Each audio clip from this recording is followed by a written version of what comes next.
కేసీఆర్ ను గద్దెదించడమే తన లక్ష్యమన్నారు బీజేపీ జాతీయ ప్రధాన కార్యదర్శి బండి సంజయ్. ఇతర పార్టీల అభ్యర్థులను ఇక కేసీఆర్ డబ్బులు పంపిస్తున్నారని కీలక వ్యాఖ్యలు చేశారు. ఏ పార్టీ అభ్యర్థులు గెలిచినా బీఆర్ఎస్ లో చేర్చుకునేలా కుట్రలు చేస్తున్నారని మండిపడ్డారు. కేటీఆర్ కుట్రలను ముందు బీఆర్ఎస్ అభ్యర్థులు తెలుసుకోవాలని హితవు పలికారు.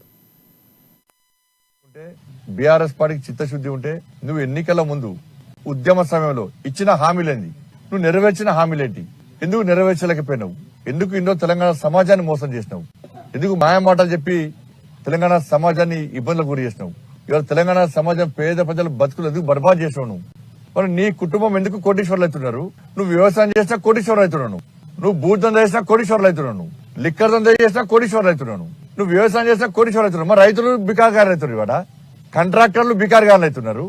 ఎంత దుర్మార్గం అంటే ఇంకా వైన్ షాప్ దందాలు మీకు తెలుసా కూడా, వైన్ షాప్ మార్కెటింగ్ చేసి టీఆర్ఎస్ వాళ్ళు అధికారులు పిలిచి అధికారులు టార్గెట్ పెట్టి ఎవరు టెండర్ చేస్తలేరు. ఎందుకంటే మళ్ళీ ఈడ కేసీఆర్ కుటుంబం చేయడం వల్ల ఇన్వాల్వ్ అవుతుందో, మా బతుకులు బర్బాద్ అవుతాయి అని చెప్తే బీఆర్ఎస్ పార్టీ కొంత ముఖ్య నాయకులు కేసీఆర్ కుటుంబం కొంతమంది అధికారులకు టార్గెట్ పెట్టాడు.